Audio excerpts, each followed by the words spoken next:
দরুদ আর সালাম পাঠ করে আমার আজকের আলোচনার বিষয় হচ্ছে হাসরের ময়দানে 5 ধরনের মানুষ শুধু কাঁদবে। আমি কোরআনে কারীম থেকে সূরা শুআরার 102 নম্বর একটা মাত্র আয়াত পড়ছি। আল্লাহ রাব্বুল আলামিন এই আয়াতে আমাদেরকে আফসোসের কথা জানিয়েছেন। রব্বুল আলামিন বলেন, ফালাউ আন্না লানা কাররাতান ফানাকুনা মিনাল মুমিনিন।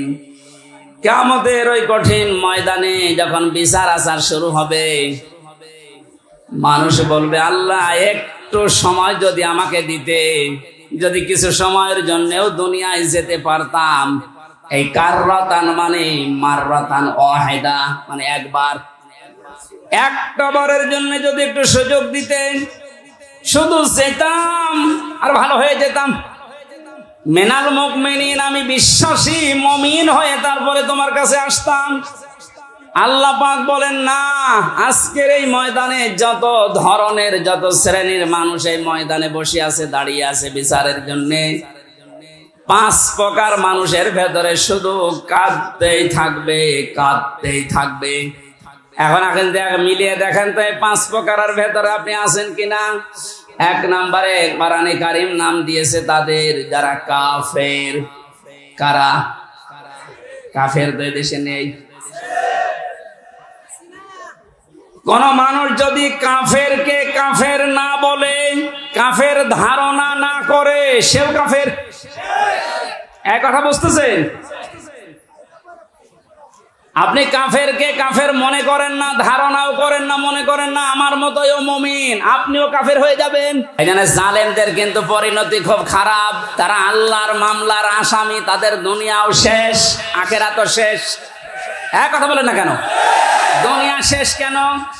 আল্লাহু লা ইয়াহদিল কওমাজ জালিমিন। জালেমদেরকে আল্লাহ পথ দেখাচ্ছে না, দেখাবেও না। ইয়াহদি এটা মজারে, বর্তমান, ভবিষ্যৎ, প্রেজেন্ট, ফিউচার। কোন জালেমকে আল্লাহ হেদায়েত দিচ্ছে না, দেবে না। এজন্য আমরা যেন জালেম না হয়, নারী হোক আর পুরুষ হোক, কোন বিষয়ে যেন জুলুম করবেন না। অনেক মহিলা আছে তার স্বামীর উপরে জুলুম করছেন। হ্যাঁ, আছে। মেয়েরা মাঝে মাঝে কল দিয়ে বলো, হুজুর পুরুষদের বিরুদ্ধে কিছু বলেন না। না, আপনাদের বিরুদ্ধে বলছি এই কারণে, কারণ আপনার যে স্বামী যত খারাপ হোক, ও কিন্তু ফেরাউনের মতো না। ফেরাউনের জীবনে আমি পড়েছিলাম, এত বড় শয়তান, ভয়ঙ্কর স্বামী পৃথিবীতে কারো ভাগ্যে আসবে কিনা আমি জানি না। নিজের স্ত্রী আসিয়ার হাতের ভেতরে ব্রেক লাগিয়েছে, পায়ের ভেতরে শলাকা লাগিয়েছে, মাথার উপরে গরম তেল ঢেলে দিচ্ছে শুধু ইসলামের কারণে। এই কপালের ভেতরে ব্রেক দিয়েছে। এ কঠিন অবস্থায় যখন এই শাস্তি চলছিল, আল্লাহ জিবরাইলকে পাঠিয়ে দিলেন, জান্নাতটা মেলে ধরো। হযরতে জিবরাইল এসে যখন জান্নাত দেখালেন, হযরতে আসিয়া ডাক দিয়ে বলেছিলেন, মাবুদ তুমি আমার জন্য জান্নাত পাঠিয়েছো, আমি জান্নাত চাই না, আমি চাই তুমি যেখানে থাকো ওই জায়গায় একটা ঘর আমার জন্য বানিয়ে দাও, যেন সব সময় তোমাকে দেখা যায়। দ্বিতীয় নম্বর, একটু ভালো করে মেয়েরা, এটাই আপনার ওয়াজ।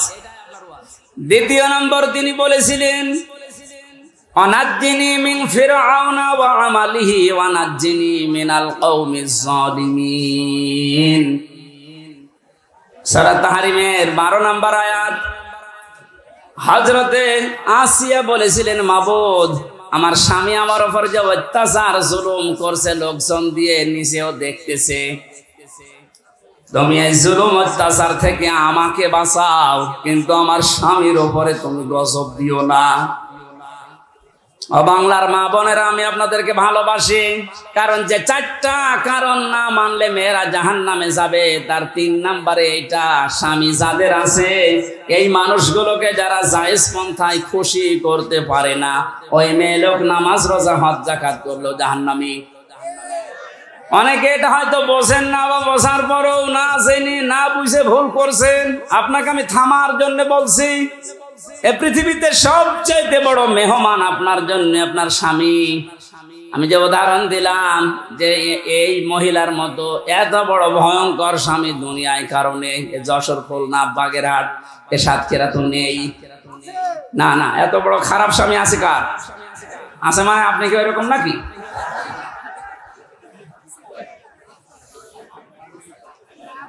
এত বড় শাস্তি দেওয়ার পরেও তিনি যদি বরদোয়া না দেন স্বামীর জন্য, আর আপনার একটা সাবান কম হয়ে গেলে, শাড়ি কম হলে আপনি বরদোয়া দেন। স্বামীর বাড়িতে এসে যে কষ্ট স্বীকার করছেন, মনে করবেন আমার সাদগা দেওয়ার সওয়াব হচ্ছে প্রতিনিয়ত। এখানে যে সমস্ত মা বোনেরা স্বামীর বাড়িতে অত্যাচার, জুলুম, নির্যাতনের শিকার হয়ে আছেন, আপনার কিন্তু প্লাস পয়েন্ট, আপনি জান্নাতের দিকে এগিয়ে যাচ্ছেন। মাঝখান থেকে ফেরাউন মার্কা যদি আপনার ওই স্বামীটা হয়, ও জাহান্নামের দিকে এগিয়ে যাচ্ছে। বলেন নাউজুবিল্লাহ। এই জন্য আমার স্ত্রীর দ্বারা যেন স্বামী জুলুমের শিকার না হয়, স্বামীর দ্বারা কোন স্ত্রী যেন জুলুমের শিকার না হয়। জুলুম এত বড় মারাত্মক একটা অপরাধ। আর জুলুমু যুলুমাতুন ইয়াউমাল কিয়ামাহ, নবীজি বলেন জুলুম কিয়ামতের দিন ঘোর অন্ধকার হয়ে মানুষের সামনে দেখা দেবে। না আমরা যা করি না কেন, অন্তত জুলুম থেকে যেন আমরা বেঁচে থাকি। বলেন আমিন। এটা আল্লাহ এত বেশি ঘৃণা করেন এই জুলুমকে। সূরা ইব্রাহিম 13 নম্বর পারা 19 নম্বর পৃষ্ঠা 12 নম্বর লাইনের 42 নম্বর আয়াতটা আল্লাহ জালেমদেরকে নাযিল করেছেন তাদের দেখে। আলা তাহসাবান্নাল্লাযীনা ওয়ালা তাহসাবান্নাল্লাহা গাফিলান আম্মা ইয়ামালুজ জালিমুন। রব্বুল আলামিন বলেন, নবী আপনি কি মনে করেন যে জালেমদের সম্পর্কে আমি কোনো খোঁজ খবর রাখি না? আমি সব চাইতে বেশি খোঁজ রাখি জালেমদের কাজের উপরে। এই জন্য জালেম বিদায় নিয়েছে। কিয়ামত পর্যন্ত এই দেশের এই চেয়ারে যেন কোনো জালেম বসতে না পারে, সে ব্যবস্থা আমাদের এখনই করা লাগবে। আমার কথার অর্থ যদি না বুঝে থাকেন, ঝড়ে কোদাল নিয়ে আসেন। কথা বুঝতেছেন? পৃথিবীতে কোন জালেম জানোয়ার চেয়ারে আসতে না পারে, সে ব্যবস্থা আমাদের এখনই ওই পথগুলো বন্ধ করা লাগবে। কারণ জালেম যদি আবার আসেও কিন্তু আরো ভয়ঙ্কর হবে। কোরআনে কারীম কাফের কাদেরকে জানিয়েছে, ইন্নাল্লাযীনা কাফারু বিআয়াতিনা। কাফেরের যতগুলো সংজ্ঞা আছে, 1 নম্বরে আল্লাহর কোরআনের আয়াতকে যারা মিথ্যা মনে করে এরা হচ্ছে কাফের। এদেশে এরকম মানুষ নেই? আরো জোরে বলেন। আজকে 4 তারিখ, 1 মাস আগে মাত্র এতগুলো মানুষ এক জায়গায় কোরআনের কথা শুনবে। 96% মুসলমানের দেশে 14 জায়গায় পারমিশন নেওয়ার পরেও অনুমতি মিলত না। কথা বলে না কেন? আমির হামজা কুষ্টিয়া থেকে আসবে ওর বাবার কথা বলার জন্যে, ওর দাদার কথা বলার জন্যে। আপনিও জানতেন যে ও কোরআনের তাফসীর করে, ও তাফসীর করার জন্য আসবে। এই যে জানা শোনার পরে শুধু আন্দাজে একটা এক লাগিয়ে যাও জামাত ইসলাম করে, ও শিবির করে, এই ধোয়া তুলে আপনি বন্ধ করে দিতেন, আপনি কাফের।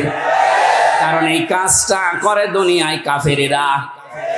এই কাজটা যে কাফেররা করে আমি বানালাম। বলেন বলেন। সূরা হামিম সেজদা 26 নম্বর আয়াত, অকালাল্লাযীনা কাফারু লা তাসমাউ লিহাদাল কুরআন আলগাউ ফীহি লাআল্লাকুম তাগলিবুন। রব্বুল আলামিন বলেন, কাফেররা সিদ্ধান্ত নিয়েছিল 1500 বছর আগে, সব চলতে দাও দুনিয়াতে, কোরআন যেন না চলে। 15 বছর এইটাই সিদ্ধান্ত চলছিল যে সব চলতে দাও, 12 মাসে 13 পূজা না 14 পূজা হোক, অসুবিধা নেই। কোন অনুষ্ঠানে বাধা দিয়েছেন আপনি বলেন? না, শুধু একটা অনুষ্ঠানে বাধা ছিল, কোরআনের। বলেন বলেন। এ কাজ কাদের? কাফেরদের। কাদের? সুতরাং 15 বছরে যারা আলেমদের কাছ থেকে মাইক কেড়ে নিয়েছেন, আপনি কাফের। আপনার জন্য জানাজার দরকার নেই, কবরে দেওয়ার দরকার নেই। আপনি এমনিতেও জাহান্নামে যাবেন, অমনিতেও জাহান্নামে যাবেন, আপনাকে পুড়িয়ে ফেলা দরকার। কথাটা একটু কড়া হয়ে গেল নাকি? কিচ্ছু কড়া হয়নি। 15 বছর বহু জ্বালাতন করেছেন। বাংলাদেশের 64 জেলার প্রায় 36টার উপরে জেলায় আমাকে কোরআনের কথা বলতে দেয়নি। তার ভেতরে সাতক্ষীরা একটা। কথা বলেন না কেন?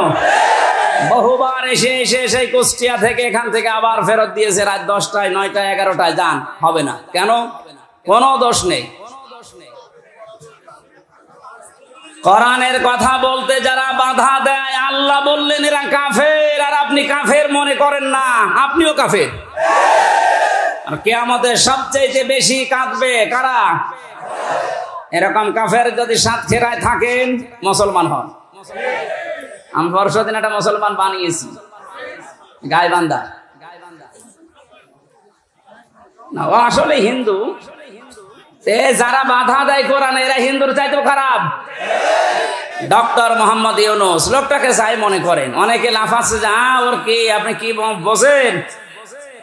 ওর খুঁটি কোন জায়গায় বাধা, ওর পেছনে কোন দেওয়াল আছে আপনি টের পাচ্ছেন?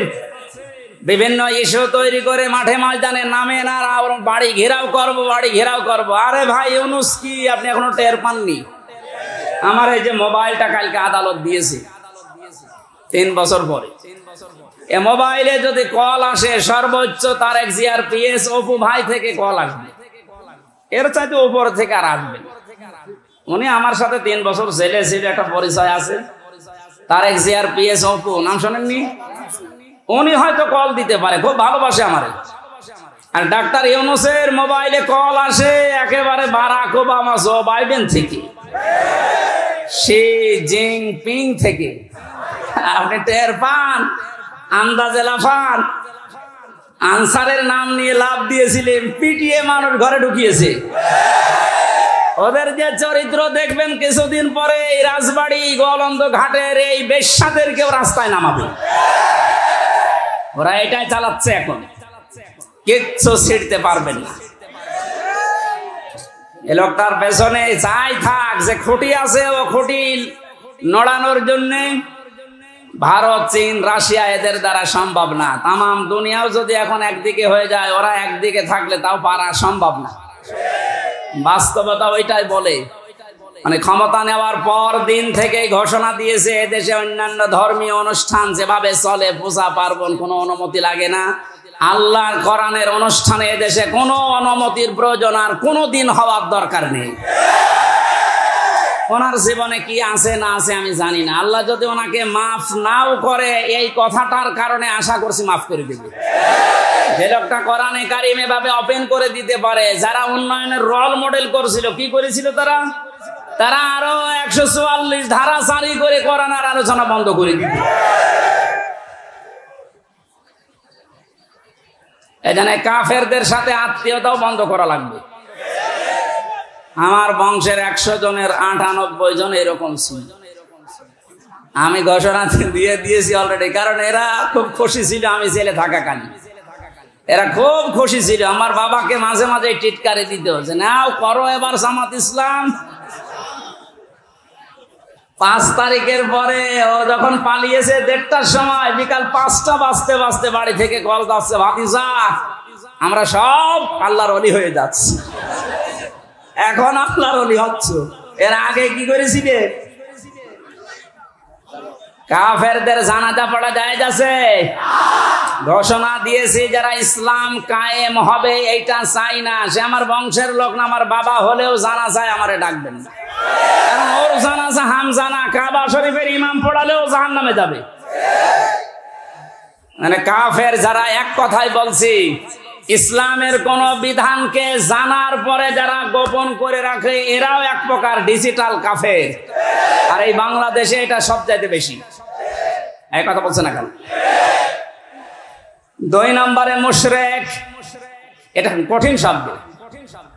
কোরআনে কারীম জানিয়েছে, ওয়াল্লাযী আরসালা রাসূলাহু বিল হুদা ওয়া দীনিল হক লিইয়ুযহিরাহু আলাদ দীনি কুল্লিহি ওয়ালাউ কারিহাল মুশরিকুন। তিনি সে আল্লাহ যিনি তার রাসূলকে দিনে হক দিয়ে সত্যের বিধান দিয়ে দুনিয়ায় পাঠিয়েছেন। যত নিয়ম নীতি, যত ধর্ম তন্ত্র মন্ত্র আছে সব যেন পেছনে ফেলে দিয়ে আল্লাহর দিনকে তিনি দাঁড় করায়। এসাহার মানে বিজয় করা, এসাহার মানে প্রকাশ করা। রাসূলের দায়িত্ব ছিল দুনিয়ার সব ধর্ম, সব নিয়ম নীতি তন্ত্র মন্ত্রের উপরে আল্লাহর কোরআন, আল্লাহর ইসলামকে তিনি বিজয় করবেন। আর আসতে বলেন, এই কাজ করতে গেলে সব চাইতে বেশি নারাজ হবে, মন খারাপ হবে মুশরিকদের। এটা যে বাস্তব, এই 15 বছর দেখেছেন। ওরা শেষ পর্যন্ত না পেরে কোরআন যেন দেশে কায়েম না হয় এজন্য নিষিদ্ধ করেছিল 1 তারিখে। আল্লাহ পুরা উল্টিয়ে 4 তারিখ আসতে আসতে পুরা পাল্টিয়ে দিয়েছে। বাংলাদেশে কোরআন কায়েম হওয়ার বিপক্ষে সব চাইতে বেশি মুশরিকরা। মুশরিক এই দেশে বেশি নেই, না না, এটা নেই বলেই তো প্রতিবেশী যারা, ওরা এই দেশকে যেন মুশরিক বানানো যায় এই জন্য বহু কায়দায় ষড়যন্ত্র করছিল। মাদ্রাসায় ইসলাম শিক্ষা পড়াচ্ছে হিন্দু। আপনি চিন্তা করেছেন কোথায় নেমেছে? জাতিকে একটা মুশরিক জাতি বানানোর জন্য পাকাপোক্ত নিয়ম চালু করে দিয়েছিল। এভাবে যদি 10টা বছর চলতো, এ পুরা বাংলাদেশ পাল্টিয়ে আমরা মুসলমান শুধু নামে থাকতাম, কামে মুশরিক হয়ে যেতাম। জাতিকে শিরিক করানোর জন্য কত পায়তারা, কত প্রকল্প হাতে নিয়েছে। মোড়ে মোড়ে মূর্তির নামে, ভাস্কর্যের নামে, এই কথা বলছে না, এটা যে শিরিক সেটার প্রমাণ পেয়েছে। 5 তারিখে আসরের আগেই সব শেষ।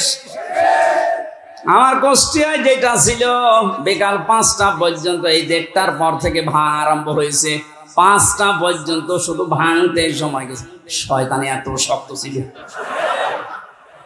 এত টাকা খরচ করে বানিয়েছে। কি করলেন আপনি?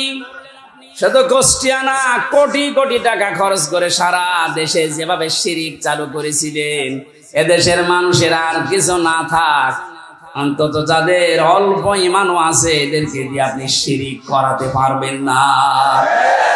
এই জন্য মাত্র 3-4 ঘন্টার ব্যবধানে পুরা দেশ থেকে শিরিকের যত শিকড় ছিল সব মূলোৎপাটন করে ফেলেছে। কথা বলেন ঠিক কিনা? আমরা শিরিক করে আল্লাহর কাছে কিয়ামতের ময়দানে অজরে কাঁদতে চাই না। আমরা আল্লাহ আমাদেরকে বাঁচিয়ে দিয়েছে। আল্লাহ যেহেতু বাঁচিয়ে দিয়েছে, ভবিষ্যতে কেউ যেন আমাদেরকে শিরিক করাতে না পারে সজাগ থাকা লাগবে। কোন দরকার নেই মাথার উপরে কারো ছবি রাখা, ওখানে আল্লাহু আকবার লিখে রাখেন, আয়াতুল কুরসি লিখে রাখেন, শয়তান আসবে না। যদি কাউকে আপনি উপরে রাখেন, এটা কোরআনের পুরা খেলাফ। অকালিমাতুল্লাহি হিয়াল উলিয়া আল্লাহু আজিজুন হাকীম। আল্লাহ পাক বলেন উপরে থাকবে আমার কালেমা। কোন কারণে মরা মানুষের ছবি টাঙানো লাগবে ওখানে? এটা প্রকাশ্য একটা শিরিক। এটা কি? এই মুশরিকরা সবচেয়ে বেশি কাঁদবে। একটা রাষ্ট্র কত বড় দুর্নীতিগ্রস্ত হলে জাতীয় মসজিদের ইমাম পর্যন্ত পালিয়ে যায়।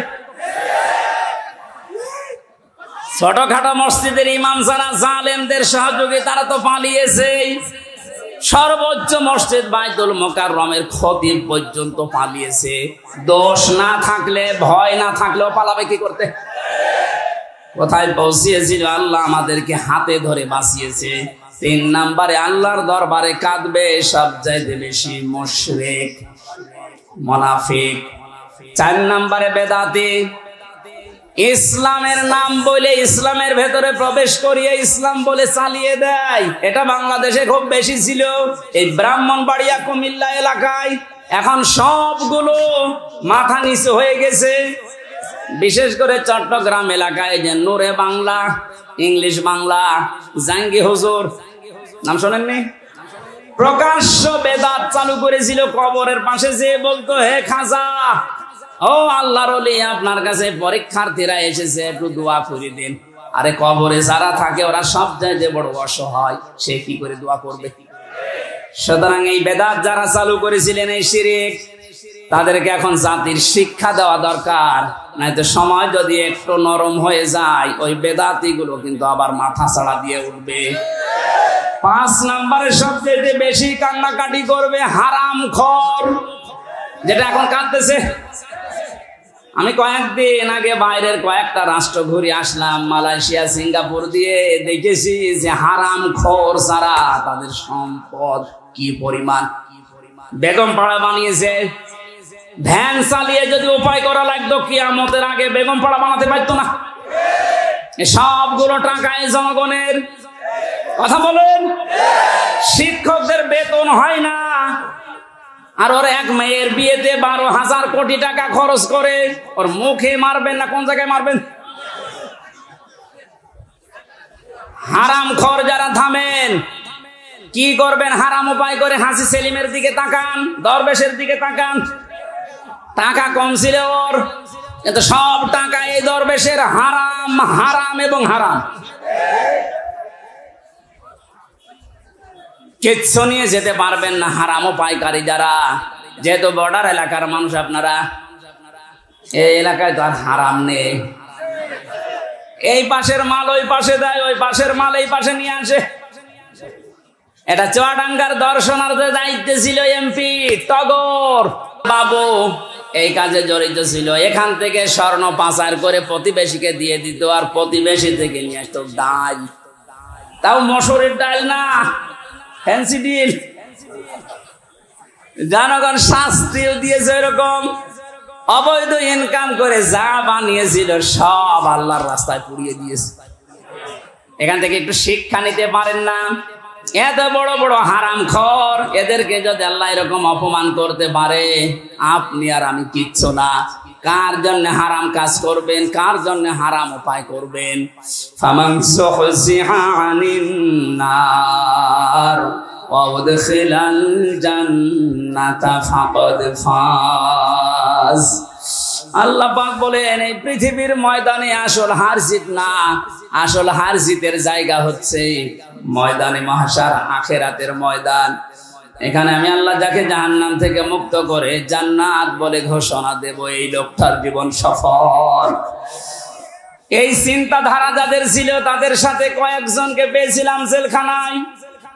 তার 1 নম্বরে আমার দৃষ্টিতে ভালো মনে হয়েছে ডাক্তার শফিকুর রহমান, জামাত ইসলামের শ্রদ্ধাভাজন আমিরকে। মুরব্বী মানুষ, এর যে ইবাদত, এর যে ঈমান, এর যে তাওয়াক্কুল, আল্লাহর প্রতি ভরসা কোন পর্যায়ের, এ মাথায় ধরবে না। একটা সেজদায় 45 মিনিট, 1 ঘন্টা, 1.5 ঘন্টা, 2 ঘন্টা একটা সেজদায় কাটিয়ে দিবে। 65 বছর বয়স, অথচ আমার মতো 32 বছর যুবক মানুষ 12 রাকাত নামাজ পড়তে মাত্র 1 ঘন্টা লাগে। তাও তো হাফেজ। উনি হাফেজ না, শুধু কয়েকটা সূরা তেলাওয়াত করে সেজদা দিত। এক সেজদায় 1-1.5 ঘন্টা, 2 ঘন্টায় পড়ে অঝরে কাঁদতো। মাঝে মাঝে বলতো, হামজা, আল্লাহ আমাকে যদি মাফ করে দেয়, এইটাই আমার জীবনের আসল সফলতা। তারা ইখলাস দেখে আজ দলে দলে, পালে পালে মানুষ ইসলামের দিকে ঝুঁকতেছে। কথা বলে না কেন? কোরআনে কারীম জানিয়েছে, ওয়ারাইতান নাসা ইয়াদখুলুনা ফি দীনিল্লাহি আফওয়াজা। হে নবী, আপনি দেখতে পাবেন দলে দলে, পালে পালে মানুষ ইসলামে প্রবেশ করছে। সেই দৃশ্য যেহেতু আমরা বাংলাদেশে এখন দেখতে পাচ্ছি। আগস্টের 5 তারিখের আগের জরিপ পেয়েছিলাম, এদেশে ইসলাম কায়েম হোক, এটা চাইতো 100 জনের মাত্র 20 জন। এই যে এখন আজকে 4 তারিখ, কালকে জরিপ পেয়েছি, এই দেশে এখন 100 জনের 35 জন মানুষ চাচ্ছে যে ইসলাম কায়েম হোক।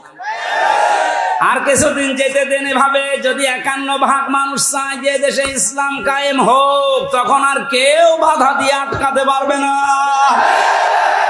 এটা আমরা দেখতে চাই কিনা? এই চুপ করেন।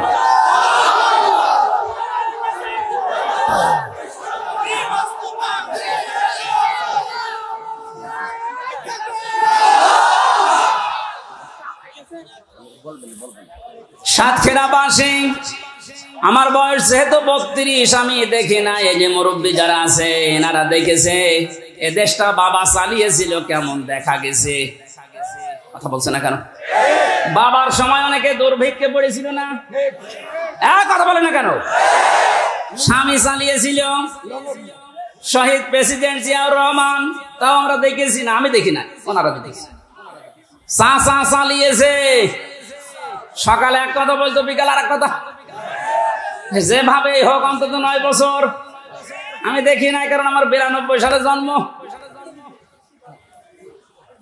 বউ চালিয়েছে, যেভাবে হোক। ভাবিও চালিয়েছে। এখন শুধু দেখতে বাকি আছে কোরআন দিয়ে সংসদ চললে কেমন দেখা যায়। এইটা দিয়ে দেশ চললে কি শান্তি আপনি এখনো দেখেননি, বোঝেনও নি। এটা এবার বোঝার সিস্টেম আসতেছে। আল্লাহর কাছে মুসাফির অবস্থায় হাজারো মানুষ নিয়ে দোয়া করছে, আল্লাহ জীবনে কিছুই যদি তোমার ভালো না লাগে, আজকের এই দৃশ্য দেখে অন্তত এটা কবুল করো যে কোরআন দিয়ে দেশ চলছে, এটা যেন আমরা দেখে মরতে পারি। আকাঙ্ক্ষা আছে কাদের? দেখি লিল্লাহি তাকবীর। জালেম যারা, এদের অন্তরে আল্লাহ মোহর মেরে দেয়, এজন্য ও মরণের আগে আর ভালো হয় না। এমনকি মরণের আগে যদিও চেষ্টা করে ও যে ভালো হয়ে যাব, আল্লাহ ওকে আর সুযোগ দেয় না। এর এই জুলুমের কারণে ওকে আল্লাহ এমন ভাবে মরণ দেয়, পৃথিবীতে ও ইতিহাস হয়ে থাকে। আলা ইয়াহসাবান্নাল্লাযীনা কাফারু আন্নামা নুমলি লাহুম খায়রুল লিআনফুসিহিম ইন্নামা নুমলি লাহুম লিয়াজদাদু ইসমা ওয়া লাহুম আযাবুম মুহিন। কোরআনে কারীমের সূরা আলে ইমরানের ভেতরে আছে, এটা 178 নম্বর আয়াত। আল্লাহ তাআলা বলেন, আলা ইয়াহসাবান্নাল্লাযীনা কাফারু আন্নামা নুমলি লাহুম খায়রুল লিআনফুসিহিম। হে নবী, যারা কাফের, এই মানুষগুলো মনে করে আমরা ক্ষমতার চেয়ারে বসে আছি, আল্লাহ মনে হয় আমাদেরকে ভালোবেসে কল্যাণের জন্য রেখে দিয়েছে। ইন্নামা নুমলি লাহুম লিয়াজদাদু ইসমা। অথচ আমি আল্লাহ ওদেরকে সমস্ত ক্ষমতা বা চেয়ার বা টাকা পয়সা অর্থ সম্পদ দিয়ে রাখি এই কারণে যেন ওদের পাপের মাত্রা পরিপূর্ণ হয়ে যায়। আমরা তো কোরআনের আয়াতের সাথে বাস্তবতা মিলিয়ে দেখছি, অনেক কাফেরের, জালেমের মানে পাপ পরিপূর্ণ হয়ে গেছে। কত মানুষের যে বরদোয়া তার উপরে। বাইরে এখন আমি যাচ্ছি, এখন টের পাচ্ছি যে মানুষ কি পরিমাণে ঘৃণা করে এই মানুষটাকে। আল্লাহ শেষের দিকে দিয়েছেন ওয়ালাহুম আযাবুম মুহিন। এদের জন্য অপমানজনক শাস্তি আমি আল্লাহ দুনিয়া আর আখিরাতে রেডি করে রাখি। তার বাস্তব প্রমাণ এই কালামানিক। ওর বেশি পর্যন্ত নাকি জনগণ উড়িয়ে ফেলেছে। আপনি টের পাচ্ছেন কত বড় অপমান। ও মনে হয় মরে যাওয়া ভালো। গত বর্ষদিন আমার মামলার হাজিরা ছিল। জজ সাহেব যতগুলো মামলা ছিল সব ঢিসমিস করে দিয়েছে, বলে এই মামলার কোনো বিচার করা যায়। আমি মনে করলাম যে প্রশ্ন করি যে স্যার, আপনার হাতেই তো 3 বছর ছিল এই মামলাটা, তখন তো জামিন দিলেন না, এখন হঠাৎ করে কি এমন শক্তি আপনার ভেতরে ভর করেছে? হয়তো জিজ্ঞাসা করলে বলবে যে আমার হাত বাঁধা ছিল, এখন আমার হাত খোলা আছে। সাদাকে সাদা, কালোকে কালো বলার সময় এখন, কারণ কোনো চাপ নেই। ছাত্র জনতার মাধ্যমে যে বিষয় আমরা পেয়েছি, আমরা এইরকমই একটা দেশ চাই যারা যে দায়িত্বে থাকবে যেন কোনো চাপে না থাকে। আপনারা জানেন সাবেক আইজি আব্দুল্লাহ আল মামুন এবং তার আগেরটা শহীদুল ইসলাম, দুইজনেই ধরা পড়ার পরে এখন 7 দিন আর 8 দিন করে রিমান্ডে আছে। এদের নির্দেশে নাকি এদেশের হাজারের উপরে ছাত্র ছাত্রীকে গুলি করে দুনিয়া থেকে বিদায় দেওয়া হয়েছে। রিমান্ডে এখন না আমাদের যে অবস্থা করেছিল, মাটির নিচে নিয়ে কালো কাপড় দিয়ে চোখ বেঁধে পেছনে হ্যান্ডকাপ দিয়ে ঝুলিয়ে, ডান্ডা বেড়ি পায়ে দিয়ে, দড়ি মাথায় টাঙিয়ে 11 ঘন্টা টাঙিয়ে রেখেছি। আমার মনে হয় এদেরকে, আমার তো বিনা কারণে, আর এদের তো কারণ আছে। আবু সাইদ, মুগ্ধ, ইয়ামিন, আবু রায়হান সহ যত মানুষ হত্যা হয়েছে, এবং এই কয়েকদিন আগে এসে ভ্যানের উপরে লাশ তোলা হচ্ছিল, সেই লোকটাও ধরা পড়েছে। এদেরকে এখন আমাদেরকে দেখাইতো এই ডিম, এদের এই ডিম যদি একটু দেখান এমনি সব স্বীকার করবে। সুতরাং যে মানুষগুলো জালেম ছিলেন, যারা জালেমের সহযোগী ছিলেন, জেনে বুঝে আপনি আর মুসলমান নেই, আপনি কাফের হয়ে গেছেন। এটা তো আমি বানালাম নাকি? কেউ যদি জালেম হয় আর কেউ যদি জেনে শুনে জালেমের সহযোগী হয়, তাকে সহযোগিতা করে, সাহায্য করে, যারা এগুলো করবে তারা নবীর উম্মত থেকে বের হয়ে যাবে। নবীর উম্মতের ভেতরে যদি না থাকে, ও কি? হ্যাঁ, কথা বলেন। আমি মনে করলাম, জিজ্ঞাসা করে যে স্যার আপনি এতদিন তো এই কাজ করলেন না, হঠাৎ করে আমার বিচার শেষ হওয়ার পরে যেহেতু আমার সব ঢিসমিস করে দিয়েছে, আর কিচ্ছু নেই, একেবারে বেকুরসুর খালাস, তার মানে 3টা বছর পর্যন্ত আমাকে জেলে রাখা পুরাটা অন্যায়, আমার তো কোনো দোষ পেলেন না। এক কথা বলেন না কেন? যাদেরকে বিনা কারণে এভাবে বছরের পর বছর জেলে রাখা হয়, তারা যদি নির্দোষ প্রমাণ হয় বিচারের পর, যারা এ বিচার দিয়েছিল মামলার আয়ু থেকে শুরু করে টপ টু বটন প্রত্যেককে ওইভাবে জেল খাটানো দরকার। তাহলে যদি নাই বিচার প্রতিষ্ঠা হয়। ওনার যেমন হাত এখন খোলা, প্রত্যেক জায়গায় আমরা এরকম হাত খোলা পরিবেশ এবং বিভাগ চাই। কথা বলেন। কেউ যেন এই কথা বলতে পারে না, হুজুর আমার কিছু করার নেই, উপরের নির্দেশ। ছাত্র জনতায় বৈষম্য দূর করার জন্য এই জীবনটা দিয়ে গেল। আমি গত কয়েকদিন আগে শহীদ আবু সাইদের কবরের কাছে গিয়েছিলাম, ওনার বাবার সাথে দেখা করি। আমার যা সামর্থ্য ছিল আমি টাকা পয়সা দিয়ে দোয়া করে এসেছি। একজন এরকম না, হাজারের উপরে এই দেশে এরকম ছাত্র ছাত্রী জীবন দিয়ে গেল। এদেরকে অনেকে শহীদ বলতে চাচ্ছেন না, আপনার কপাল খারাপ। কোরআনে কারীম জানিয়েছে, ওয়ালা তাকুলু লিমান ইয়ুকতালু ফি সাবিলিল্লাহি আমওয়াত বাল আহইয়াউ ওয়ালাকিন লা তাশউরুন। সূরা বাকারা 154 নম্বর আয়াত, তাফসীরে ইবনে কাসিরের ভেতরে আছে। আল্লাহ পাক বলেন, ওই মুখ দিয়ে কোনদিন এই কথা বলবি না। শুধু একজন নয়, তাকুলু বহু বচন দিয়েছেন। আল্লাহ বলেন কেউ এ কথা বলবি না যে যারা শাহাদত বরণ করেছে ওরা মরে গেছে। মানুষ যেহেতু মুখ দিয়ে কথা বলে, এজন্য আল্লাহ মুখের উপরে নোটিশ দিয়েছেন, এ কথা কোনদিন এই পৃথিবীতে কেউ যেন না বলে।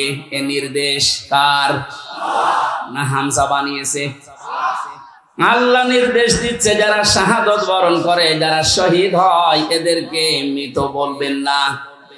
বাল আহইয়া, বরং তারা জীবিত। ওয়ালাকিন লা তাশউরুন, তোমরা তো টের পাও না। যশোর সাতক্ষীরাবাসী খুব খেয়াল করেন, মুখের পরে মানুষের যেহেতু আর একটা জায়গা আছে, ধারণার জায়গা। মানুষ মনে মনে ধারণা করতে পারে যে লোকটা মনে হয় মরে গেছে। এই জন্য আল্লাহ ধারণার উপরে, মনের উপরে আল্লাহ নোটিশ জারি করে দিয়েছেন, ওয়ালা তাহসাবান্নাল্লাযীনা কুতিলু ফি সাবিলিল্লাহি আমওয়াতা বাল আহইয়াউন ইনদা রাব্বিহিম ইরযাকুন। সূরা আলে ইমরানের 169 নম্বর আয়াত। এটা তাফসীরে ফি জিলালিল কোরআনের তাফসীরে আছে। ব্যাখ্যা যত আছে 8-9 পৃষ্ঠা লেখা, সব বলতে গেলে সময় কভার হবে না, এজন্য আমি সামারাইজ করছি। মুখের উপরে আল্লাহ নোটিশ দেওয়ার পরে আল্লাহ অন্তরের উপরে নোটিশ দিয়েছেন যে ধারণাও করবি না। যারা শাহাদত বরণ করে এরা মারা গেছে ধারণাও করা যাবে না। এ নির্দেশ কার? বাল আহয়া, বরং তারা জীবিত। শুধু জীবিত না, ইনদা রাব্বিহিম ইউরযাকুন, এরা আমি আল্লাহর কাছে রিজিক পাচ্ছে।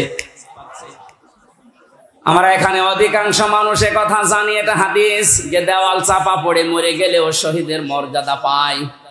এই কথা বলছেন না? পানিতে ডুবে মরলে শাহাদতের মর্যাদা পায়। এই যে বন্যায় 18 জনের উপরে মারা গেল, সব শহীদ, যদি ঈমান থাকে। আগুনে পুড়ে মরে গেলে শহীদের মর্যাদা পায়। পাহাড়ের উপর থেকে গড়ে যদি কেউ পড়ে মারা যায়, শাহাদতের মর্যাদা পায়। জালেমের জুলুমের সামনে নিজের জীবনটা দিয়ে চলে গেল, শহীদ হবে না। আপনাকে কে বলেছে? ওরকে আবার আরেকবার মরে দেখানো লাগবে যে দেখেন আমি শহীদ হলাম কিনা। সুতরাং এগুলো যারা করছেন আপনি থামবেন, কোনদিনে কথা বলবেন না। এ বিশাল বৈষম্য দূর করার জন্য নিজের জীবন পর্যন্ত যে লোকটা দিয়ে গেল, আপনি কি মনে করেন শহীদ আবু সাঈদের জীবনের কোনো মায়া নেই? আপনি যেমন নিজের জীবনকে ভালোবাসেন, ও ছেলেটা তো এরকম ভালোই বাসতো। ওর বাবাকে আমি জিজ্ঞাসা করলাম ছেলে মেয়ে কয়টা? ছেলে বলছে 6টা। এটাই আমার ছোটবেলা থেকে প্রতিবাদী ছিল। প্রতিবাদ মানে কি? অন্যায় যেখানে প্রতিবাদ সেখানে, এর আরবি হচ্ছে জিহাদ। ছেলেটা ছোটবেলা থেকে জিহাদ জিহাদ জিহাদ এইটার ভূমিকায় ছিল। আর জিহাদ করলে আল্লাহ তাদেরকে শাহাদতের মর্যাদা দেয়। মহান আল্লাহ তার জীবনটা এত বেশি ভালোবেসেছেন, সাধারণ ভাবে রোগে শোকে পড়ে মরণ দেয়নি, দিয়েছে একেবারে ময়দানে। মনে আছে মৃত্যু দেখে দেখে আল্লাহর কাছে যাচ্ছে। 4টা গোলে তার বুকের ভেতরে, যাদের নির্দেশে কাজ হয়েছিল। আহ্বান জানাচ্ছি যারা দায়িত্বে আছেন, একটাকেও যেন ছাড়া না হয়। আরে কথা কোনদিন ধারণা আনবেন না, বলবেন তো নাই যে ওরা মরে গেছে এমনি না। এদেশটা স্বাধীন করার জন্য 71 সালে যারা জীবন দিয়েছিল তাদেরকে যদি শহীদ বলতে পারেন, এ পৃথিবীর সবচাইতে বড় স্বৈরাচারী ফেরাউনের পরে এই হাসিনা। এর বাস্তব প্রমাণ আয়না ঘর। আমি মাটির নিচে যতদিন ছিলাম জানি না যে দুনিয়া বলে কিছু আছে কিনা। আমারে যারা নিয়েছিল রিমান্ডের নাম করে নিয়েছে তো, অথচ নিয়েছে তো মাটির নিচে। এত কঠিন অবস্থায় রেখেছিল, এত অসহায় হচ্ছিল মনে নিচে কে, যে আল্লাহ পৃথিবীতে তুমি ছাড়া মনে হয় কেউ নেই। কারণ আমি বিচ্ছিন্ন ছিলাম দুনিয়া থেকে। আমি তো তাও মাত্র 3 বছর, আর ব্যারিস্টার আরমান 8 বছর। আপনি কল্পনায় আনতে পারেন যে একজন মানুষকে মাটির নিচে যে ঘর এখন দেখা যাচ্ছে, এখানে 2 দিন 5 দিন 10 দিন না 8 বছর একটা মানুষ থাকবে কি করে?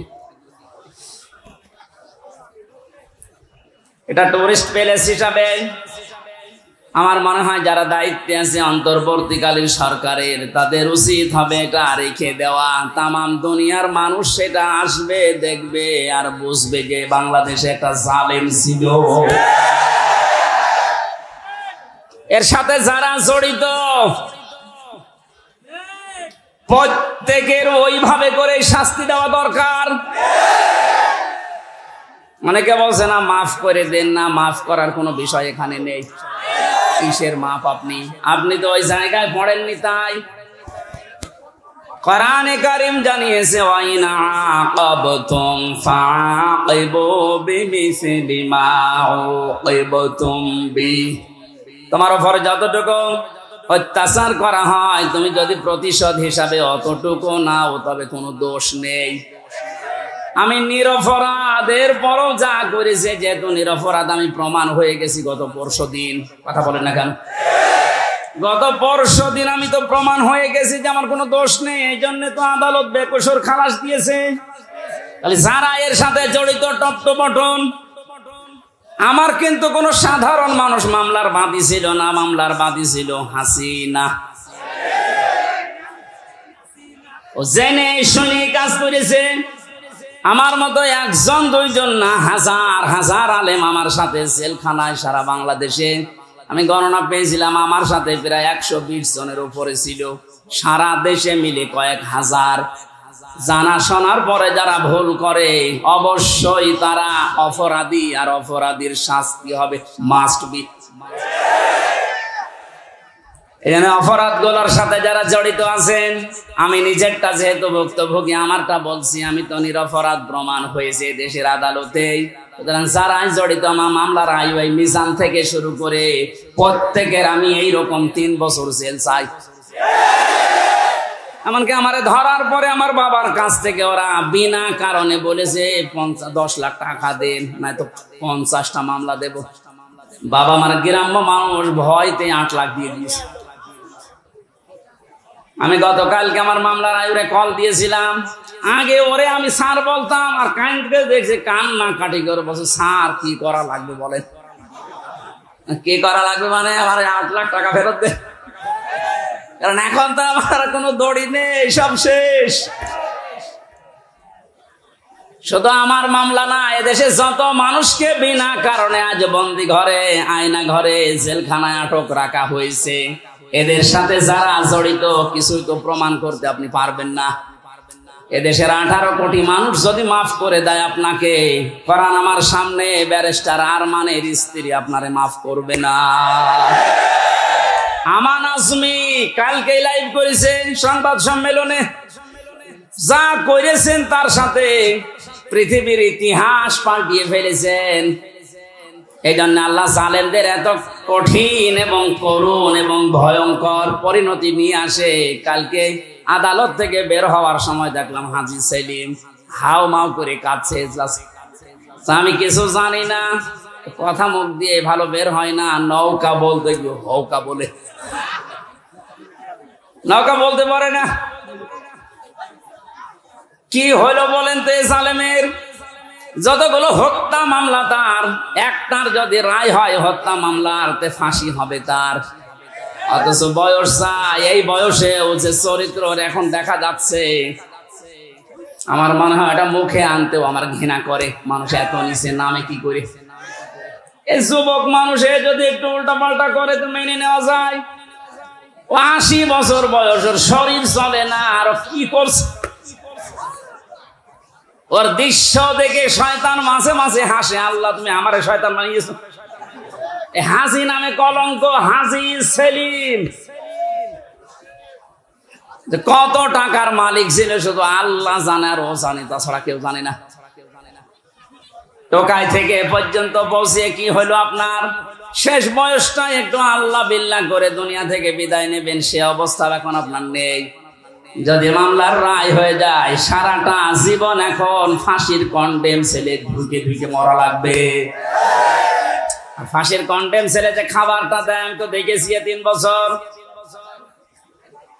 আমি সাধারণ মামলার আসামি, অথচ আমার 3টা বছর রেখেছে ফাঁসির কন্ডেম সেলের ভেতরে, যোগাযোগ বিচ্ছিন্ন। এত বড় অফিসার শুধু আমি না, মাওলানা মামুনুল হক থেকে শুরু করে যতগুলো আলেম আমরা ছিলাম, প্রত্যেকের সাথে, বিশেষ করে আমাদের এই 2 জনের সাথে বেশি। আমাদের এক জায়গায় যেতে দেয় না, একটু কথা বলতে দেয় না। কেউ যদি আমাদের কাছে আসে, কারারক্ষী দিয়ে পাহারা দেয় যে ওর কাছে যেন কেউ না যায়, আবার সিসি ক্যামেরা দিয়ে রাখে। কেন এমন কড়াকড়ি করলেন? কি হলো আপনার? মাজায় দড়ি দিয়ে, হাতে ব্যান্ডেজ লাগিয়ে, হ্যান্ডকাফ লাগিয়ে, ডান্ডা বেরি পরিয়ে যখন আদালতের সামনে দিয়ে নিয়ে যেত, মনে হচ্ছে গরু নিয়ে যাচ্ছে।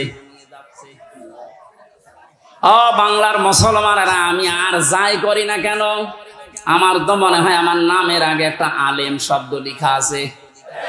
এক কথা বলছে, এমনকি আমি একেবারে অপরিচিত না। এদেশে যদি 100 জন মানুষ পরিচিত থাকে, সবাই চেনে থাকে, তার ভেতরে হামজা একজন।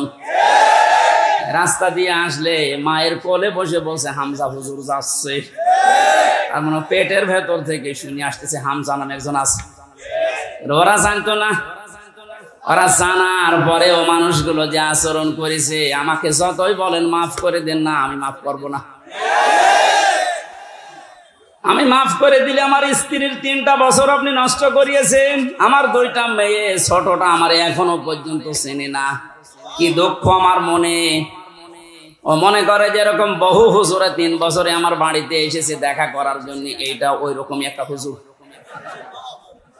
জেলখানা থেকে বেরিয়ে যেদিন বাড়িতে এসেছি, আমার বসু হুজুর আপনি আমাদের বাড়িতে আসেন, চলো। এখন আমাকে ডাকে না, কাছেও আসে না। আমার সাথে যা যা করেছেন আমি চাই প্রতিটি জালেমের সাথে যেন আল্লাহ এইরকম এই দেশে করে। এগুলো যদি না করে ছেড়ে দেন তাহলে জুলুম আবার আসবে। আর এগুলোর বিচার যদি হয়, জালেমদের এই দৌরাত্ম থেমে যাবে। আল্লাহ রাব্বুল আলামিন জানিয়েছেন জালেমদের সবচাইতে ভয়ঙ্কর পরিণতি, ইন্নামাস সাবিলু আলাল্লাযীনা ইয়াযলিমুনান নাস। সূরা শূরা 25 নম্বর পারার 6 নম্বর পৃষ্ঠা 13 নম্বর লাইনের 42 নম্বর আয়াত। এটা তাফহিমুল কোরআনে আছে, ব্যাখ্যাটা আমি খুব ভালো করে দেখেছি। এ জামানার মুসাদ্দিদ সাজ্জাদ আবুল আলা মাউদুদী রাহমাতুল্লাহ আলাইহি এত সুন্দর করে আয়াতটার ব্যাখ্যা লিখেছেন, আমি পড়লে আমার কাছে আশ্চর্য লাগে আয়াতটা। আল্লাহ পাক বলেন এই পৃথিবীর ময়দানে জালেমদের দৌরাত্ম যাই হোক না কেন, দুনিয়া একদিন তো শেষ হবে। মরণের পরে আমি আল্লাহ নিজে জালেমদের বিরুদ্ধে নিজে মামলা দায়ের করব। এদেশে 15 বছর যারা ছিল, পৃথিবী এখন প্রমাণ পেয়েছে অন্তত আয়না ঘরের মাধ্যমে যে এরা জালেম ছিল। জালেমদের বিরুদ্ধে মামলা হামজার না আল্লাহর? এই কথা বলুন। এটা নির্দ্বিধায় এখন দায়িত্বে যারা ছিল, বিশেষ করে 1734 জন মানুষ, একেবারে ওই উপর থেকে শুরু করে, আমি নিস্টার বললাম না, এ পর্যন্ত 1734 জন মানুষ দায়িত্ব পালন করেছে মেন জায়গায়। এই 1734 জন প্রত্যেকেই জালেম এবং জালেমের সহযোগী। এরা সব হামজার মামলার আসামি। কার? বলেন বলেন। আল্লাহর মামলার আসামি, যিনি নিজে রায় দেবেন, নিজে বিচারপতি, তিনি বাদী। যে মামলার বাদী যত কঠিন হয়, শক্ত হয়, মামলা কিন্তু এরকম ঝামেলায় পড়ে। আমি তো বলেছিলাম আমার মামলা যদি রবিউল জাহাঙ্গীর স্যারের মতো এইরকম মানুষকেও মামলা দিত, টাকা পয়সা দিয়ে কবে আমি বের হয়ে চলে আসতাম। কিন্তু এমন মানুষ মামলা দিয়েছে, টাকা তো খাবে না, কারণ টাকা খেতে খেতে আর জায়গা নেই। তার পিয়নেরই 400 কোটি টাকা। কথা বলছিলেন, আমার কাছে আর কয় টাকা খাবে?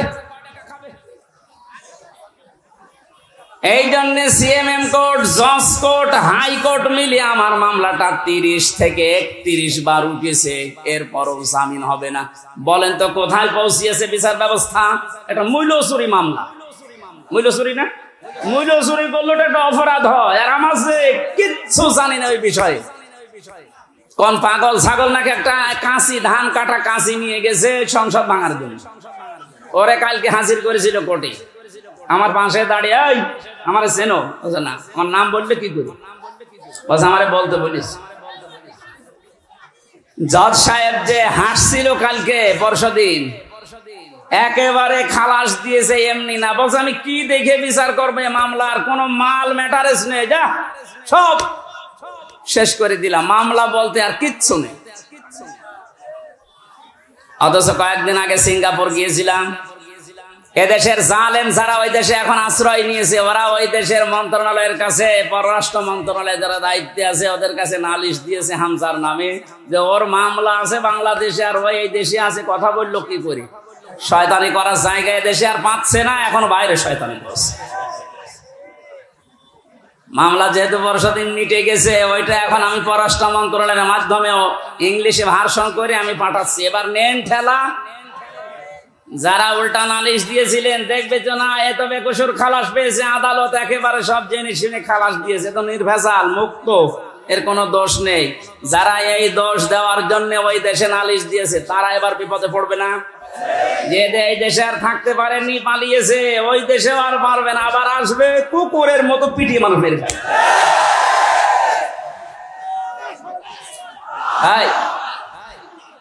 ঠিক আছে ভাই। সাতক্ষীরাবাসী এই জন্য মজলুমের দোয়া, বরদোয়া থেকে আমাদের বেঁচে থাকা দরকার। জালেমদের পরিণতি এত কঠিন এবং ভয়ঙ্কর, আল্লাহ নিজে যেহেতু মামলা দিচ্ছেন, যারা জালিম, এই জালিমদের পক্ষে থাকলে, সাহায্য করলে, সহযোগিতা করলে যেহেতু ঈমান নষ্ট হয়ে যায়, নবীর উম্মত থেকে বের হয়ে যায়। এখনো পর্যন্ত যারা এই জালিমদের পক্ষে সমর্থন জানাচ্ছেন, স্ট্যাটাস দিচ্ছেন, ভিডিও কলে কথা বলছে আপা ভয় পাবেন না, আপনি ভয় পেলে আমরা ঘাবড়িয়ে যাই। কত বড় শয়তান!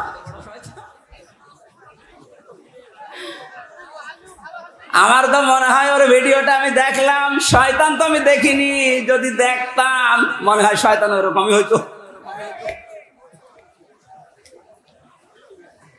এখনো পর্যন্ত যদি জালেমের কেউ সাপোর্ট করেন, এখানে কেউ থাকেন, আপনি তাওবা করেন না তো আপনিও বেঈমান হয়ে মরবেন। সুতরাং জালেমরা যা ভেবেছিল যে আমরা এই ক্ষমতা পেয়েছি, মনে হয় আল্লাহ আমারে দয়া করে দিয়েছে। আমারে যখন প্রথম সে 11 সালে 10 সালে গ্রেফতার করে, আমি সুদের বিরুদ্ধে কথা বলেছিলাম, তাই মসজিদ থেকে ধরে নিয়ে গেল যে উনি শিবির করে, শিবিরের ক্যাডার, রক কেটে বেড়ায়। আমার ওসি সাহেব নিয়ে গেল, প্রথমে সেই আয়াতটা ধরছে যে কুলিল্লাহুম্মা মালিকাল মুলকি তুতিল মুলকা মান তাশা ওয়া তানজিউল মুলকা মিম্মান তাশা ইলা আখির আয়াত। উনি টেবিলের নিচে এভাবে খাতা রেখে বাংলায় লিখে নিয়েছে, আমারে সামনে বসিয়ে বলছে হুজুর এই আয়াতটার বাংলা বলেন তো। ঠিক আছে বলছি। আল্লাহ পাক বলেন যাকে ইচ্ছা আমি ক্ষমতা দেই, যাকে ইচ্ছা ক্ষমতা থেকে নামিয়ে দেই। এতটুকু বলার পরে বলছো হুজুর দাঁড়ান, যা বললেন এটা ঠিক আছে, হ্যাঁ এটাই তো কোরআনের অর্থ। হাসিনাকে আল্লাহ ক্ষমতায় বসিয়ে রেখেছে, এটা আল্লাহ রেখেছে, আপনারা ঝামেলা করেন কেন? কোথায় টান দিয়েছে দেখেছে, কত বড় মুফাসসির।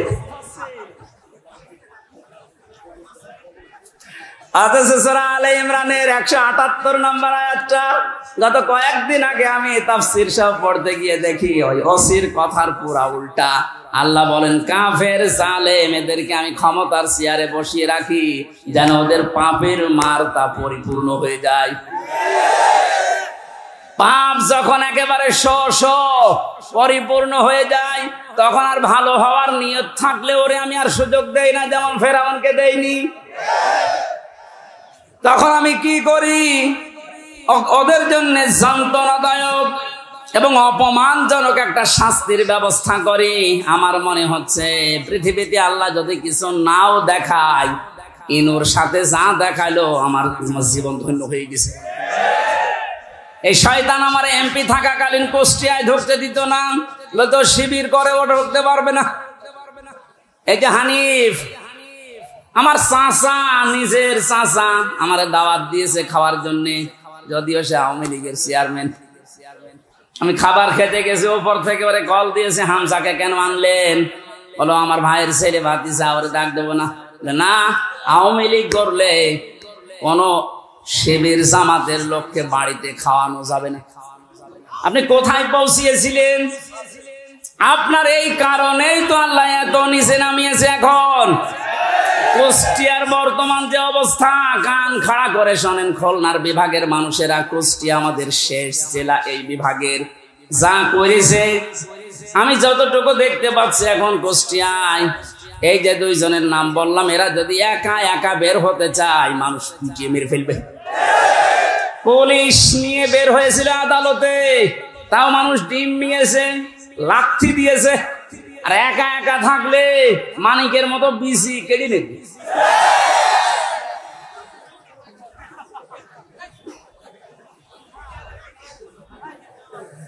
এই জন্য জালেমদের কিন্তু পরিণতি খুব খারাপ। তারা আল্লাহর মামলার আসামি, তাদের দুনিয়াও শেষ, আখেরাতও শেষ। এক কথা বলেন না কেন? দুনিয়া শেষ কেন? আল্লাহু লা ইয়াহদিল কওমাজ জালিমিন, জালেমদেরকে আল্লাহ পথ দেখাচ্ছে না, দেখাবেও না। ইয়াহদি এটা মজারে, বর্তমান, ভবিষ্যৎ, প্রেজেন্ট, ফিউচার। কোন জালেমকে আল্লাহ হেদায়েত দিচ্ছে না, দেবে না। এজন্য আমরা যেন জালেম না হয়, নারী হোক আর পুরুষ হোক, কোন বিষয়ে যেন জুলুম করবেন না। অনেক মহিলা আছে তার স্বামীর উপরে জুলুম করছেন, হ্যাঁ আছে। মেয়েরা মাঝে মাঝে কল দিয়ে বলো, হুজুর পুরুষদের বিরুদ্ধে কিছু বলেন না। না, আপনাদের বিরুদ্ধে বলছি এই কারণে, কারণ আপনার যে স্বামী যত খারাপ হোক, ও কিন্তু ফেরাউনের মতো না।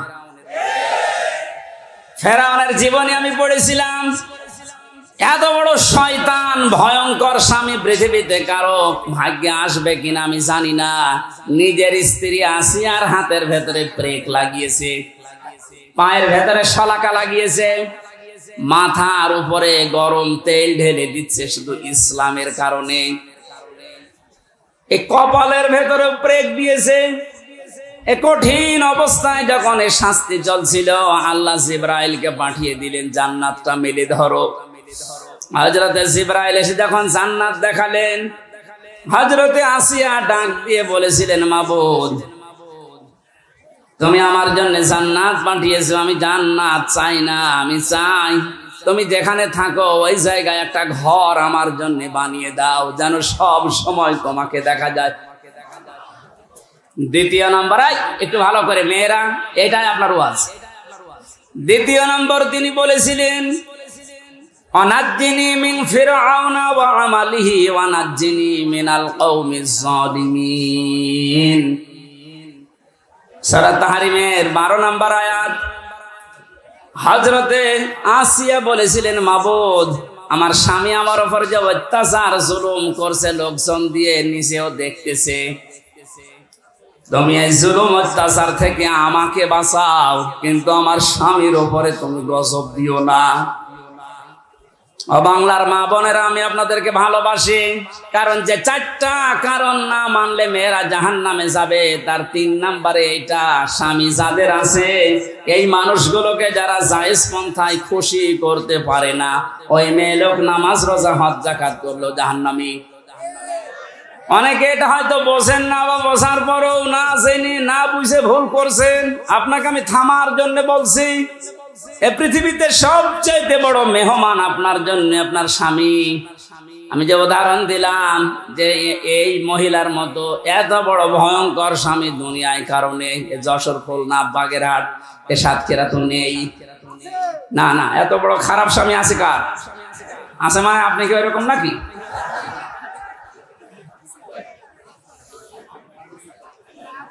এত বড় শাস্তি দেওয়ার পরেও তিনি যদি বরদোয়া না দেন স্বামীর জন্য, আর আপনার একটা সাবান কম হয়ে গেলে, শাড়ি কম হলে আপনি বরদোয়া দেন।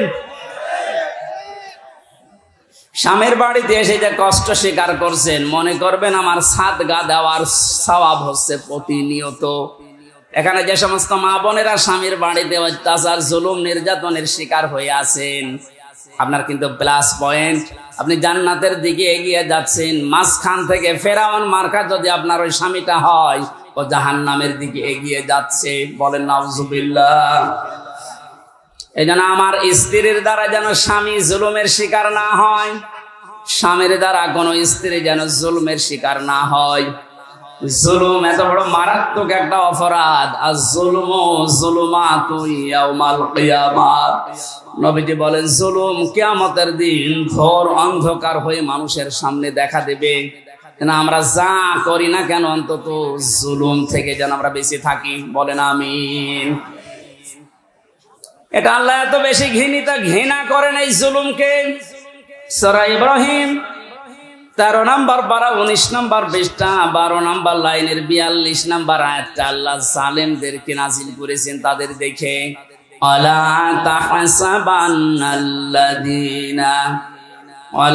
তাহসাবান্নাল্লাহা গাফিলান আম্মা ইয়ামালুজ জালিমুন।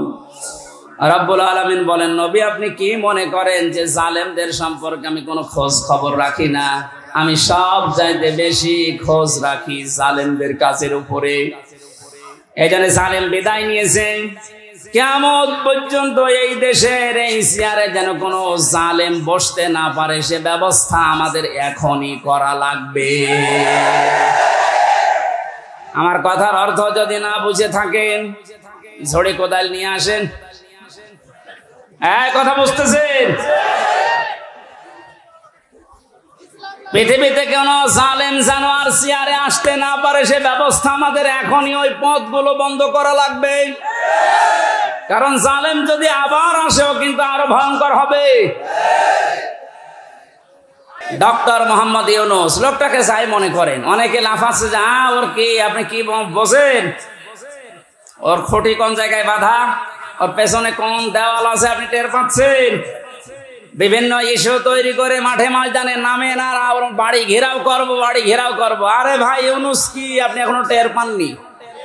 আমার এই যে মোবাইলটা কালকে আদালত দিয়েছে 3 বছর পরে, এ মোবাইলে যদি কল আসে সর্বোচ্চ তারেক জিয়ার পিএস অপু ভাই থেকে কল আসবে, এর চাইতে উপর থেকে আর আসবে। উনি আমার সাথে 3 বছর জেলে ছিল, একটা পরিচয় আছে।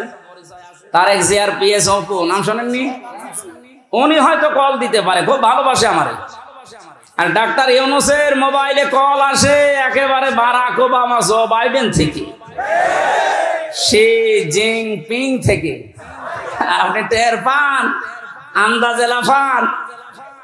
আনসারের নাম নিয়ে লাভ দিয়েছিলেন, পিটিয়ে মানুষ ঘরে ঢুকিয়েছে। ওদের যে চরিত্র দেখবেন কিছুদিন পরে এই রাজবাড়ি গোয়ালন্দ ঘাটের এই বেশ্যাদের কেউ রাস্তায় নামাবে। ওরা এটাই চালাচ্ছে এখন, কিচ্ছু ছিড়তে পারবেন না। এ লোকটার পেছনে যাই থাক, যে খুঁটি আছে ও খুঁটি নড়ানোর জন্য ভারত, চীন, রাশিয়া এদের দ্বারা সম্ভব না। তামাম দুনিয়াও যদি এখন একদিকে হয়ে যায়, ওরা একদিকে থাকলে তাও পারা সম্ভব না। বাস্তবতা ওইটাই বলে। মানে ক্ষমতা নেওয়ার পর দিন থেকেই ঘোষণা দিয়েছে এদেশে অন্যান্য ধর্মীয় অনুষ্ঠান যেভাবে চলে, পূজা পার্বণ কোনো অনুমতি লাগে না। আল্লাহর কোরআনের অনুষ্ঠানে এদেশে কোনো অনুমতির প্রয়োজন আর কোনো দিন হওয়ার দরকার নেই। ওনার জীবনে কি আছে না আছে আমি জানি না। আল্লাহ যদি ওনাকে মাফ নাও করে, এই কথাটার কারণে আশা করছি মাফ করে দেবে। যে লোকটা কোরআনে কারিম এভাবে ওপেন করে দিতে পারে, যারা উন্নয়নের রোল মডেল করছিল, কি করেছিল তারা আরো 144 ধারা জারি করে কোরআনের আলোচনা বন্ধ করে দিত। এখানে কাফেরদের সাথে আত্মীয়তাও বন্ধ করা লাগবে। আমার বংশের 100 জনের 98 জন এরকম ছিল। আমি ঘোষণা দিয়ে দিয়েছি অলরেডি, কারণ এরা খুব খুশি ছিল আমি জেলে থাকাকালীন। এরা খুব খুশি ছিল। আমার বাবাকে মাঝে মাঝে টিটকারি দিত যে নাও করো এবার জামাত ইসলাম। 5 তারিখের পরে ও যখন পালিয়েছে 1:30টার সময়, বিকাল 5টা বাজতে বাজতে বাড়ি থেকে কল যাচ্ছে, ভাতিজা আমরা সব আল্লাহর ওলি হয়ে যাচ্ছি। এখন আল্লাহর ওলি হচ্ছ, এর আগে কি করেছিলে? কাফেরদের জানাজা পড়া জায়েজ আছে? ঘোষণা দিয়েছি যারা ইসলাম কায়েম হবে এইটা চাই না, সে আমার বংশের লোক না, আমার বাবা হলেও জানাজায় আমারে ডাকবেন না।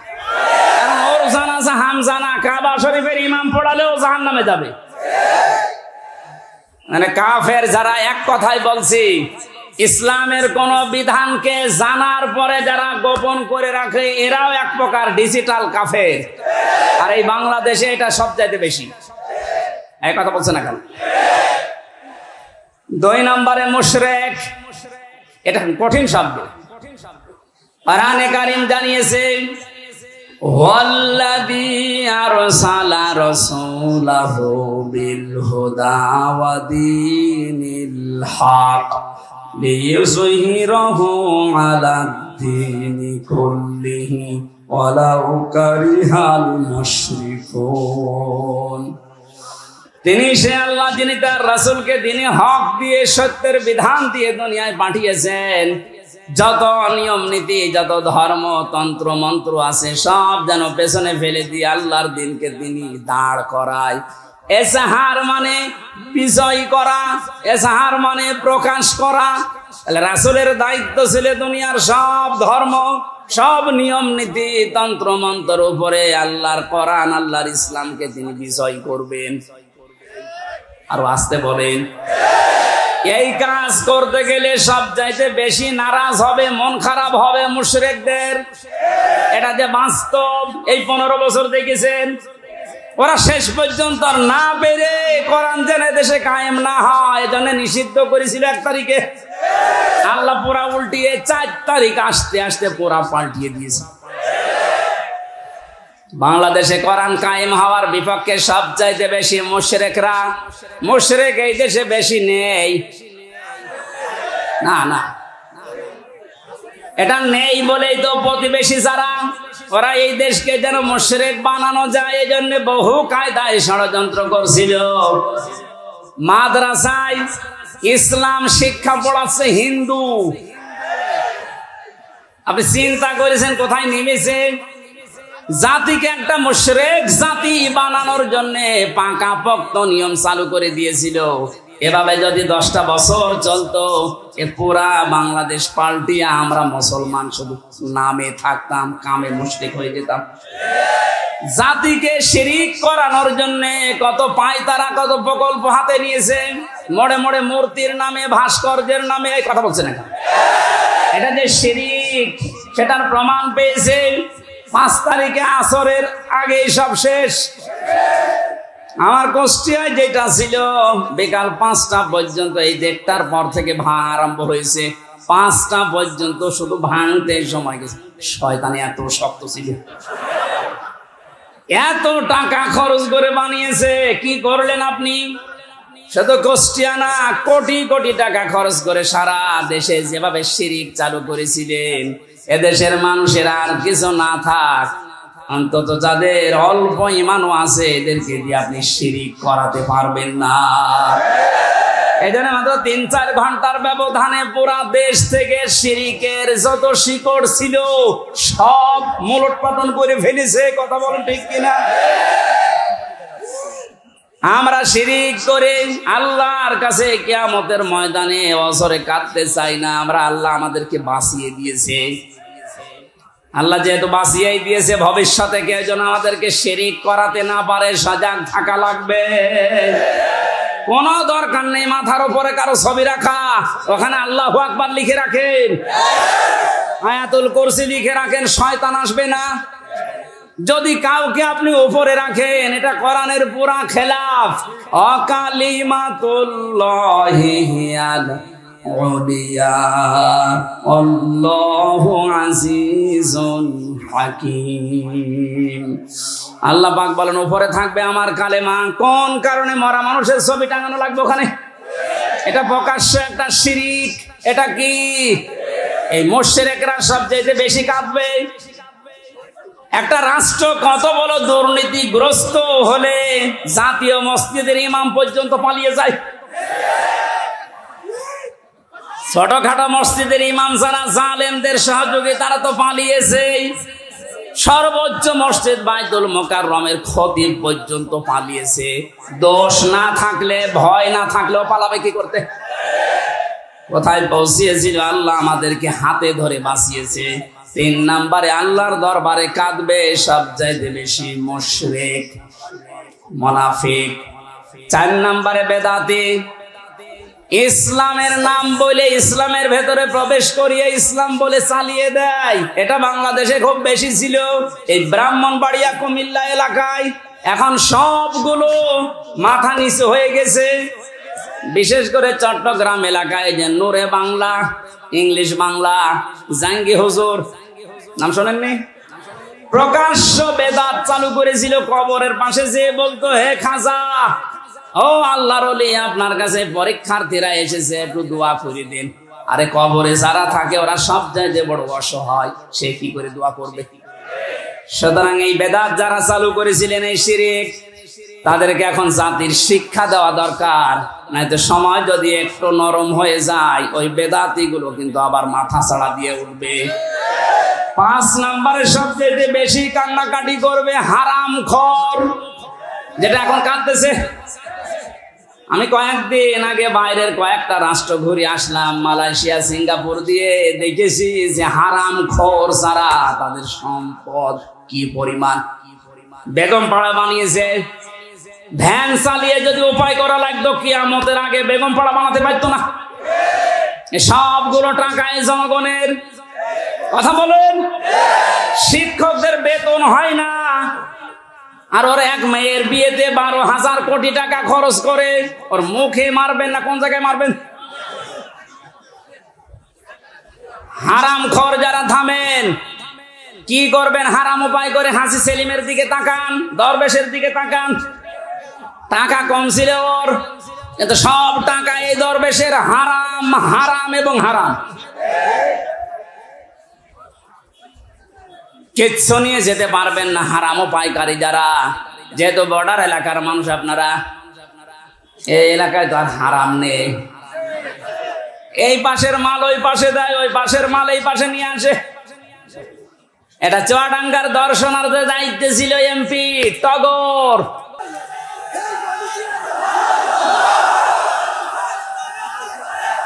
আলহামদুলিল্লাহ ভাই। এই হাত শুধু সামিয়ানার নিচে নাকি বাইরে যাবে? না, অনেক মুনাফিক আছে আন্দাজে হাত তোলে, জায়গা মতো যে উল্টিয়ে যায়। আমরা চাই যে আসুক যেন এইটা দিয়ে সংসদ চালায়। আল্লাহ এই দৃশ্য দেখে মরার তৌফিক দিন, আমিন। 5 প্রকার মানুষের যে কান্নার কথা শুনলেন, এক প্রকারের ভেতরও থাকবেন না। যে প্রকার মানুষের কোনো কান্না নেই তারা হচ্ছে মুত্তাকি। আল্লাহ আমাদেরকে মুত্তাকি হওয়ার জন্য যে 9টা গুণ আছে, আজকের এই মাহফিলের খরচ বাদ দিয়ে বাকি যে টাকাগুলো বেঁচে যাবে, ওই টাকাগুলো সব বানভাসী মানুষের জন্য ওনারা পাঠাবে। আল্লাহ যেন এটা কবুল করেন। আগামী 8 ডিসেম্বর রাতের বেলায় এশার পর থেকে বাদেশা থেকে রহিতা, মনিরামপুর, যশোরে, আমি কদলাপাড়া, ওখানে জাহাঙ্গীর স্যারের মাহফিল আছে, ওখানে যাব। ওখানে যেন আমরা